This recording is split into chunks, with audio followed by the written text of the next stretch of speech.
Hello, I'm Derek Chrysler, and welcome to Exploring Ames. Today we're at the 2014 Eco Fair. There you go. So you don't have to be here. You have to be present to win. We'll call you at home if you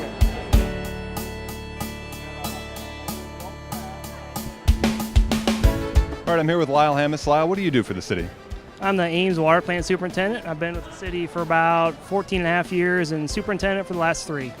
14 and a half years, and who do we have with us? Ben Hammis. Ben, what do you do for the city? Watch my dad do stuff.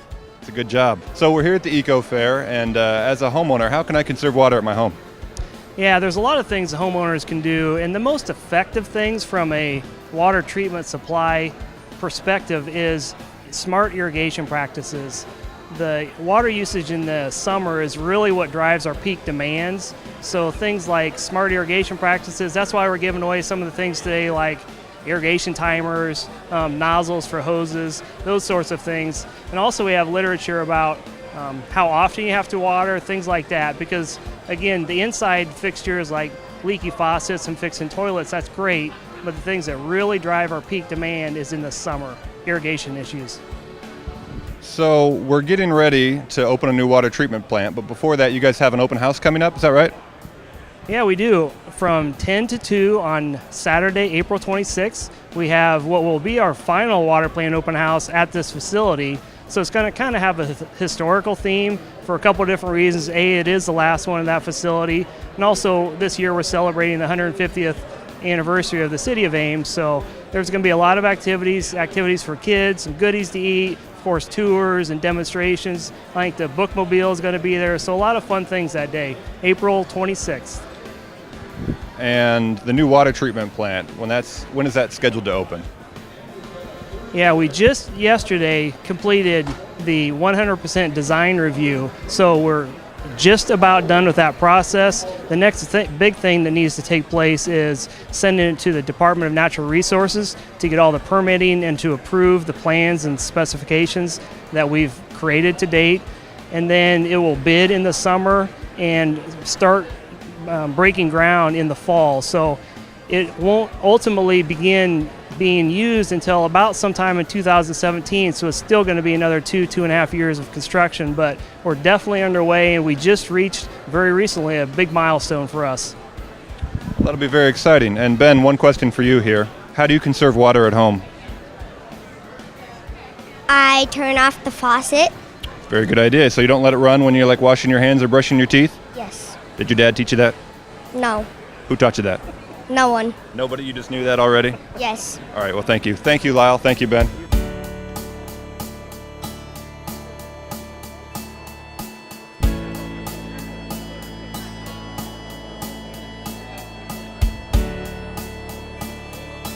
Well, I found Pat Sauer. Pat, can you tell me what you do for the city? Sure, I'm a stormwater consultant that works with the Public Works Department, and I do everything from assisting in providing ideas on a stormwater permit to providing guidance on what people can do to rainscape their yards through the Smart Watershed program. We're trying to reduce the amount of pollution in our stormwater. So stormwater, as a homeowner, what does that mean to me? What that means is when it rains out, where is that water going? Where is it going off of your rooftop, your impervious surfaces such as your driveway, sidewalks, and your street? And for most of us, it goes down the street into that stormwater intake. And any pollution, like any excess fertilizer, lawn clippings, oil and grease from leaking vehicles, goes to the storm drain and through an underground system of pipes and discharges to our local streams, and it pollutes our local streams. So we're trying to get people to think about this a little differently and look at what they can do in their yards to prevent any pollution of our streams. So yards, there's a lot of cool landscaping ideas that you're kind of showcasing here, but what are some things that we can do at home? Well, what you can do is, we're promoting rainscaping. Rainscape your yard through the Smart Watershed program. So what you could do is anything from improving your lawn soil quality by aerating, top dressing with some compost, and then adding some seed over that, to having a rain barrel and collecting rooftop water, to put a rain garden in. And a rain garden it's not that wet area in your yard. It's an area where rooftop water from your downspouts will infiltrate through the soil. and you amend the soils with some compost and then plant it to, we recommend native prairie plants, so less of that water, so when it rains out, that rooftop water soaks in the soil and doesn't run off of your compacted soil. Or you could plant a patch of prairie in your yard. Have a little area you designate and you plant prairie plants, and so when it rains out, all of that water will infiltrate through the soil. And another option is to look at our stream banks and trying to improve them so they're more stable as well. So there are a number of different things that people can do. A lot of options. Now, are there any rebates that can kind of help to defer the cost of some of these programs?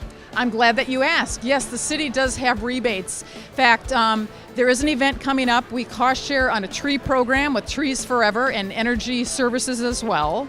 That's coming up in May.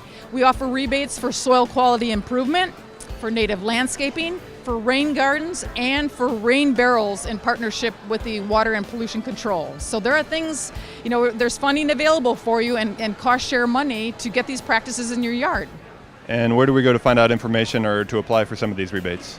If you want more information, go to the city's website, look under Public Works, Smart Watersheds, and you'll find information and forms for all of those programs, or you can call the Public Works office with the city on this facility in the community center. Great, thank you, Pat. You're welcome.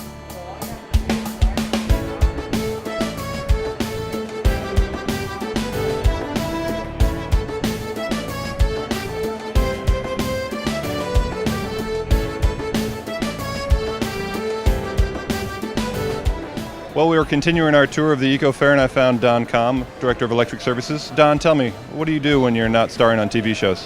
When I'm not starring on TV shows, working over at Electric Services, doing a lot of different projects.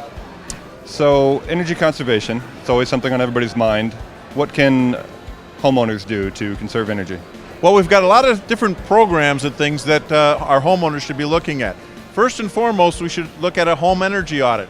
These are free to our customers. We bring in an expert that'll go through your house and give you a report at the end telling you different ways you can save money and save energy.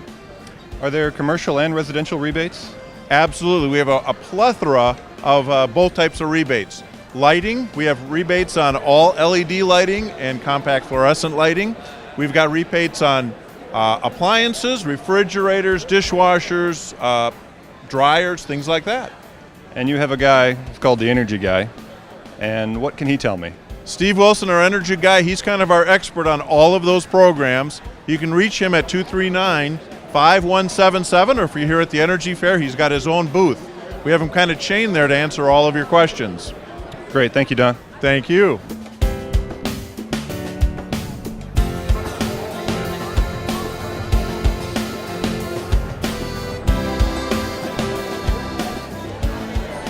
So I found Gary Friel. Gary, tell me what you do for the city. I'm the superintendent at the Resource Recovery Plant. Resource Recovery Plant, where is that? We're located at 110 Center Avenue. It's about 4 blocks east of Duff Avenue on the north side of Lincoln Way. We take up the entire city block. So I've heard about single stream recycling. Can you tell me what that is? We probably have the most comprehensive single stream recycling program in all the Midwest, especially here in Iowa.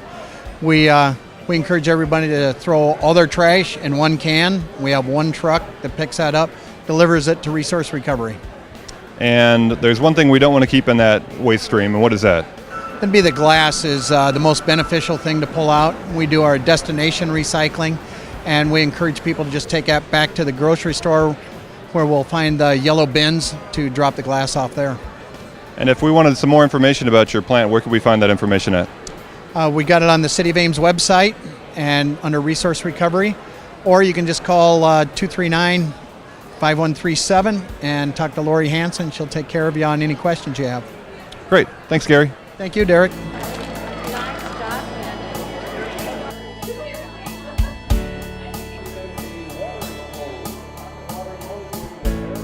If you missed the 2014 Eco Fair, log on to cityofames.org and keep watching Channel 12, your key to the city.